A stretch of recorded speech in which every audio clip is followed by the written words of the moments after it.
नमस्कार, आप देख रहे हैं धा न्यूज और मैं हूं अभिषेक मिश्रा। बिहार सरकार ने बड़ा फैसला लिया है। बिहार में 15 मई तक लॉकडाउन लगाया गया है और कई सख्त पाबंदियां हैं जो लागू की गई हैं।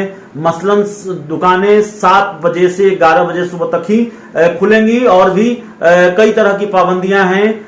जो जरूरी सेवाएं हैं वो जारी रहेंगी। बिहार में लॉकडाउन के फैसले को लेकर राजनीतिक दलों की तरफ से प्रतिक्रियाएं भी सामने आ गई हैं। कांग्रेस ने पूरी तरह से समर्थन किया है। कांग्रेस के एमएलसी प्रेमचंद मिश्रा ने कहा है कि इससे कोरोना का चेन टूटेगा और नीतीश सरकार के फैसले का मैं समर्थन करता हूं। नीतीश सरकार के फैसले का कांग्रेस समर्थन करती है, लेकिन दिलचस्प यह है कि जेडीयू की सहयोगी हिंदुस्तानी आवाम मोर्चा ही इस फैसले पर सवाल उठा रही है और ये कह रही है कि गरीबों का ख्याल रखा जाना भी जरूरी है। जिन्होंने बैंक से कर्ज लिए हैं, जो दिहाड़ी मजदूर हैं, उनका ख्याल भी सरकार को रखना होगा।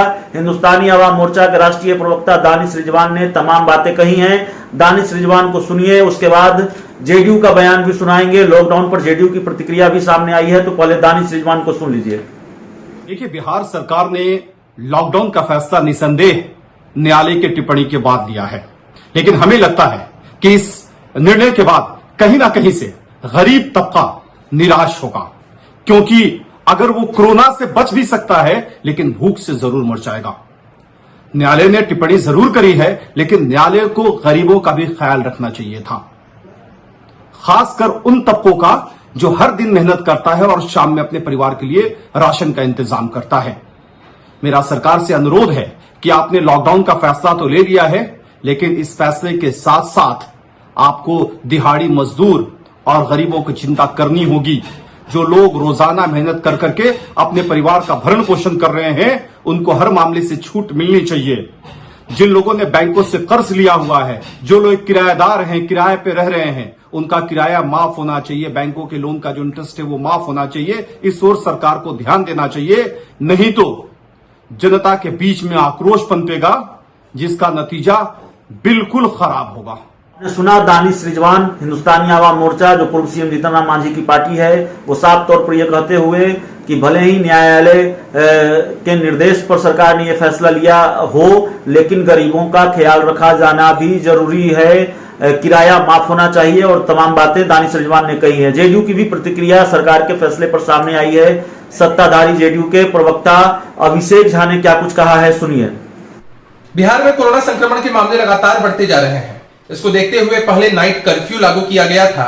बहुत से जिलों में डीएम ने बढ़ते संक्रमण को देखते हुए वीकेंड लॉकडाउन भी किया था और अब बिहार के लोकप्रिय मुख्यमंत्री नीतीश कुमार जी ने बिहार में 15 मई तक लॉकडाउन लगाने का निर्देश दिया है। काफी स्वागत योग्य कदम है। क्राइसिस मैनेजमेंट ग्रुप को इसके बारे में विशेष मार्ग निर्देशिका जारी करने का भी निर्देश दिया गया है। निश्चित रूप से लॉकडाउन से कोरोना संक्रमण की जो चेन है वह टूटेगी। आम लोगों से भी हमारी अपील है कि आप घरों में रहें, मास्क सैनिटाइजर का इस्तेमाल करें और सोशल डिस्टेंसिंग का निश्चित रूप से पालन करें। लॉकडाउन के फैसले को लेकर राजनीतिक दलों की प्रतिक्रियाएं सामने आ रही है और निश्चित रूप से ये बड़ा फैसला है कोरोना संकट को देखते हुए। और कई मायनों में आप कह सकते हैं कि सरकार के पास कोई दूसरा रास्ता शायद नहीं था।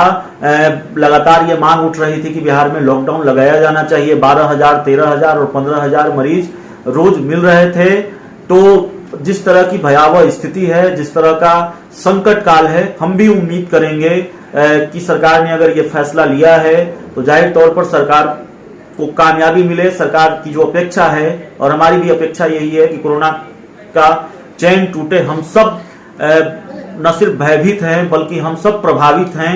रोज किसी न किसी के निधन की खबरें सामने आ रही हैं और जो स्थिति है वो डराने वाली स्थिति है। तो सरकार ने अगर ये फैसला लिया है तो स्थिति बदलनी चाहिए, सुधरनी चाहिए। हम ये उम्मीद करते हैं और जाहिर तौर पर सरकार ने बिहार को इस स्थिति से उबारने के लिए ही ये फैसला लिया है। बिहार की बेहतरी के लिए, कोरोना के संक्रमण चैन को खत्म करने के लिए, तोड़ने के लिए ये फैसला लिया है। तो लोगों की उम्मीद जरूर इस फैसले से है। थोड़ी दिक्कतें होंगी, जिसको लेकर हिंदुस्तानी आवाम मोर्चा के राष्ट्रीय प्रवक्ता दानिश रिजवान ने भी जिसकी चर्चा की है, तो जाहिर तौर पर सरकार को उस ओर भी ध्यान देना चाहिए। इस पूरी रिपोर्ट में इतना ही। अगर आपने अब तक हमारे चैनल को सब्सक्राइब नहीं किया है तो जरूर कर लीजिए। बहुत बहुत धन्यवाद।